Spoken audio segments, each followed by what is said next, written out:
Knee replacement एक बहुत successful surgery है और ये बहुत सारे मरीजों में हर साल होती है।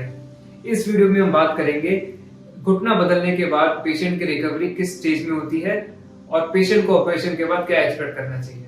नमस्कार दोस्तों, मैं डॉक्टर अभिषेक जैन।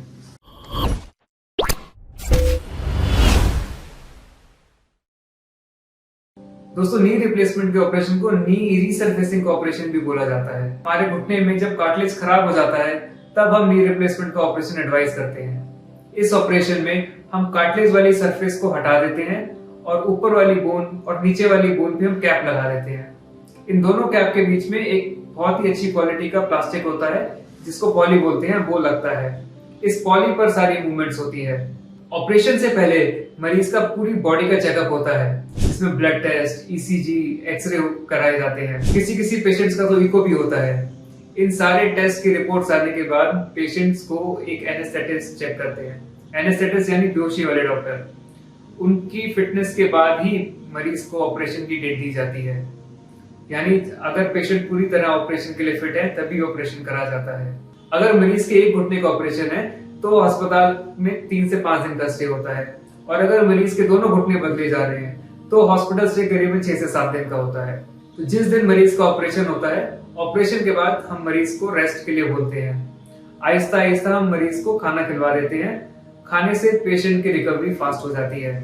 साथ में आइस पैक्स हम लगाने को बोलते हैं जिससे घुटने की पेन और स्वेलिंग कम होती है। ऑपरेशन के बाद दर्द ना हो इसलिए स्पेशल मेडिसिन मरीज की 24 घंटे चलती हैं जिससे मरीज काफी कंफर्टेबल रहता है।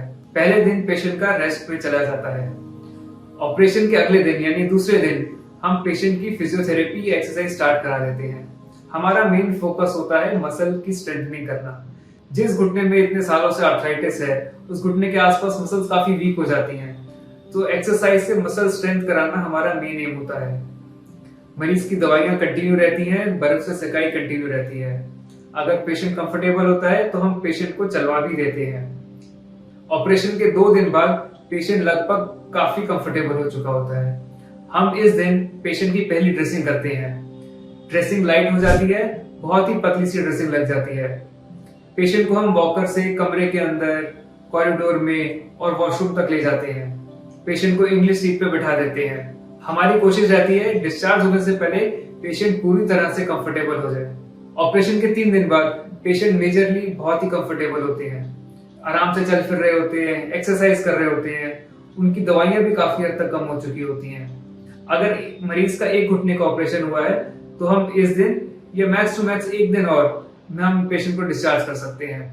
अगर पेशेंट के दोनों घुटनों का ऑपरेशन हुआ है तो पेशेंट को हम 1 से 2 दिन और रखते हैं। उनकी फिजियोथेरेपी और अच्छी कराते हैं, उनको चलने में और आसानी हो ताकि घर पे अपना सारा काम खुद कर पाए, किसी पे डिपेंडेंट ना हो।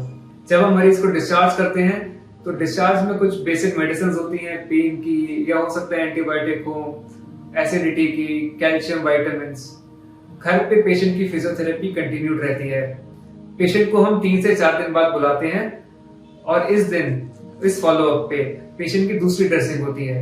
हम चेक करते हैं कि घुटने में स्वेलिंग कितनी है, घुटना मुड़ कितना रहा है और पेशेंट चलने फिरने में कितना कंफर्टेबल है। जो टाके लगे होते हैं वो करीबन 14 से 18 दिन बाद निकाले जाते हैं। टाके निकलने के बाद, ड्रेसिंग हटने के बाद पेशेंट उसको साबुन पानी से आराम से धो सकते हैं। अपने घुटने को मालिश करनी है, मालिश कर सकते हैं। उसके बाद सिर्फ फिजियोथेरेपी का ही रोल रहता है। ऑपरेशन से 3 से 4 हफ्ते के बाद ज्यादातर पेशेंट्स वॉकर भी हटा देते हैं और बिना सपोर्ट के, बिना वॉकर के घर में चलना स्टार्ट कर देते हैं। आहिस्ता आहिस्ता मरीज से सीढ़ियां चढ़ना उतरना भी सिखा देते हैं। पेशेंट की फिजियोथेरेपी 1 से 1.5 महीने तक चलती रहती है। मरीज घर पे एक्सरसाइज करते रहते हैं। ज्यादातर पेशेंट 1 से 1.5 महीने बाद अपनी नॉर्मल रूटीन लाइफ जीने लग जाते हैं। उनकी नी पेन फ्री हो जाती है और उनकी लाइफ काफी कंफर्टेबल हो जाती है। दोस्तों, अगर आपको नी रिप्लेसमेंट या उसकी रिकवरी या उसके इम्प्लांट में कोई भी डाउट है, कोई भी क्वेरी है, तो आप नीचे कमेंट बॉक्स में हमसे पूछ सकते हैं या आप हमसे व्हाट्सएप पर भी पूछ सकते हैं।